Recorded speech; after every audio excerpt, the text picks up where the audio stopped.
Welcome back, everyone. This is Mr. Brain, your friendly neighborhood gaming dad. And first off, I would like to apologize for not having made a video or a stream in the past couple of days. I am currently dealing with a couple of extra tasks at work, and it's left me a little bit more exhausted than I would like to be. So I've been playing here and there and trying to stay active in this island, but not been able to do the streams that I said I was going to do. But in the meantime, I thought I'd give you all an update on how G2 Island is doing and let you in on a few things that I've learned. And with us still having almost 2 days left on this island, maybe you all can use them to your advantage. First off, this is where we currently are now. It's taken quite a bit of work, and I will never say that ANCS is a slouch, but we have managed to push them mostly back to their helipad. I'm starting to believe that they have a personal vendetta against somebody over here in this particular alliance because they seem to just bypass us and go straight for Prim. And it's usually their heavy hitters that want to come over here and play with them. As you can see, there's quite a bit of combat going on over here, and it's not doing well for them. We are able to act when a handful of people are on, and we are doing a little bit of work over here with their towers, but as it stands right now, we're just kind of playing it by ear and seeing what ANCS is going to do next after this. As for who's down here, we have Prim from the bottom left corner. We have Boone, who has made a beeline all the way down from the very top. SOEP, who's kind of taken a back seat since day one. If you watched my stream a few days ago, they did help out a bit down here when we were first pushing back ANCS at this level 6. But I personally haven't seen much of them since then. Orc came over to play with us for a little bit, but has mostly been hit and miss since then, and it looks as if Boone has connected territory and will likely burn them back at flags when they get a chance. So they're currently working on breaking their flags back here, so it's looking like Orc is going to be out of the fight here for the next couple of days. And Nut has built their own little base over here and is perfectly content with farming and completing the objectives for the island and getting on with their lives. And honestly, I cannot fault them for that. This is a messed up island. I don't know if being in any of the other islands would have made that much of a difference, except maybe 3 or 4, where they could have found a bit more help. But Big Boon being in G2 this time around is just devastating for a lot of people. SOS is kind of in the same boat. They made their own little small base. However, they lost their level 6 pretty quickly. Boone came over and built to it, took it, and subsequently left it alone, primarily because SOS has backed off. They're staying around their helipad area. They seem to be done. Now, as for some things that I have learned from this island specifically, one question that I was definitely wanting to get answered that I did get answered is Chun Carry going to be good in Island? And the answer to that question is yes, if it is played properly. Chun Carry is 100% a hard counter to Thunder garrisons. The ability to silence even for a short amount of time, on top of being able to have Thunder's healing capabilities, is huge. Now, you will notice that during the rally itself, the white numbers will lie to you. And what I mean is The basic damage of a Chun carry is going to be minuscule compared to the skill damage of those two commanders. I wish I had a great report to pull up on this. I will probably try and find that later. But Chun carry, if both are awakened, which if you're running a rally commander or rally captain, they should be, puts out tens of thousands of skill damage all at once. And with that, coupled with the amount of healing reduction that a good carry can do, Thunder can't heal that back quick enough. So while it may look like a 4,000 to 1,000 split on basic damage, they more than catch up in skill damage. So keep that in mind. Stay the course. Pay attention to how many troops you're losing. Pay attention to the red numbers for once if you aren't already with your skill damage based commanders. But it is effective. Points 2 and 3 kind of tie in together, but I wanted to make them different points. T6 is huge, but the stats for T6 are far more important. You can have T6 troops on the field, and that is going to help you out immensely, especially in like rallies and garrisons. But if you're not paying attention to the stats of the overall rally or garrison, it can hurt you in the long run. Now, there's a set point that your stats are going to be at when you unlock T6 to begin with.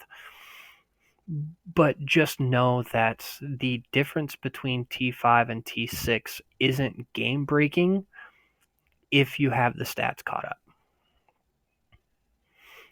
It's going to hurt, but a T5, T6 rally can do some damage to T6 players.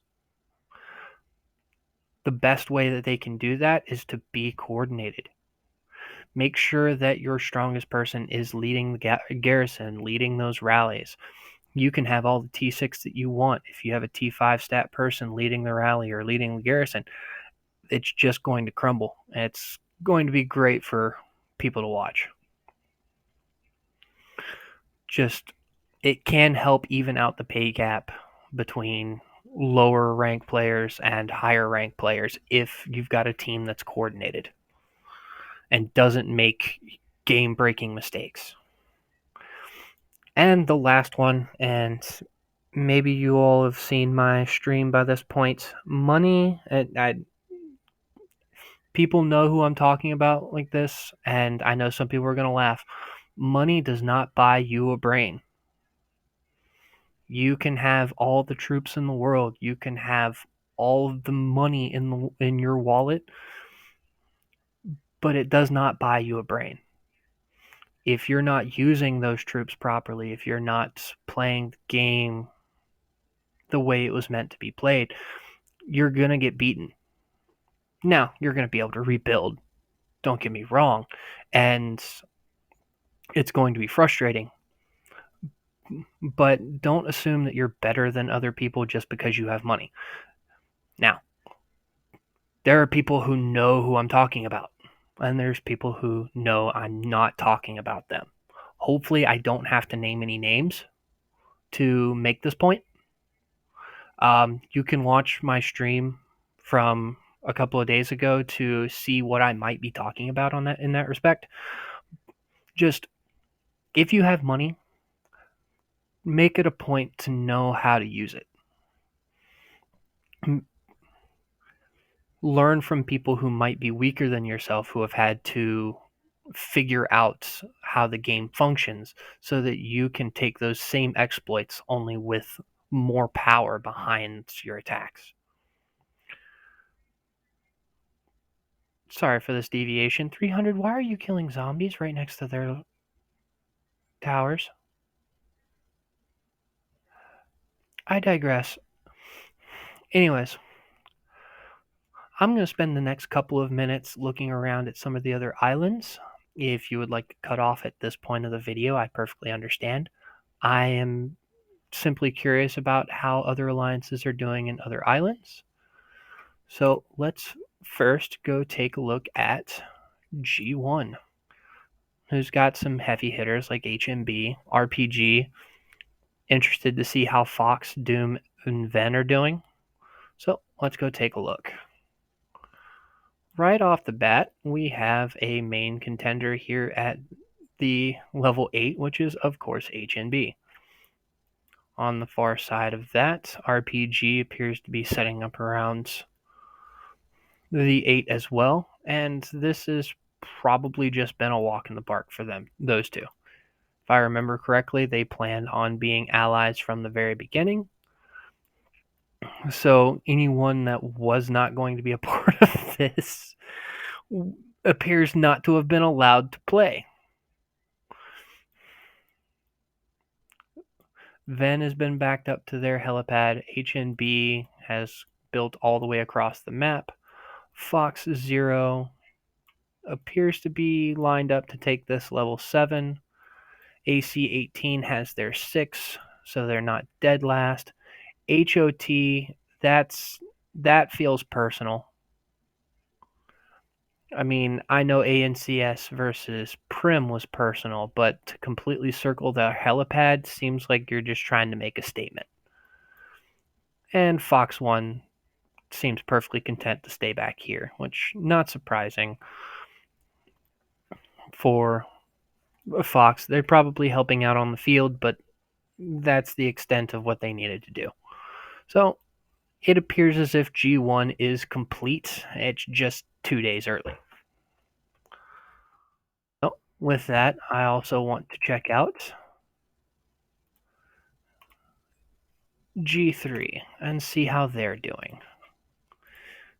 G3's got Fine, and BTW also has AOW2. And if you watched my stream, you know that AOW2 and BTW were having some issues up here in the top left corner. Let's see how that ended up getting resolved. From the start, BTW has made it to the level 8. And it appears they are somewhat sharing space with 42 MP here. And Win also has some space around the level 8. So it appears that the victors for this have also been decided. AOW2 has got a line set up for it. So while they may have decided, AOW2 still has plenty of time to try and make a push. We'll see how that goes in the coming days. Poor Lost got tag teams down here, and they're just going to leave it at that. Looks like both alliances are still hanging out down here just to see if they can get a few more points. What's a 42 MP built from the bottom right corner? Didn't grow much. But they've got a nice little home like Nut does in theirs. Probably just happy gathering and taking some time off for the rest of the island. Fine. It's hard to say what was going on here.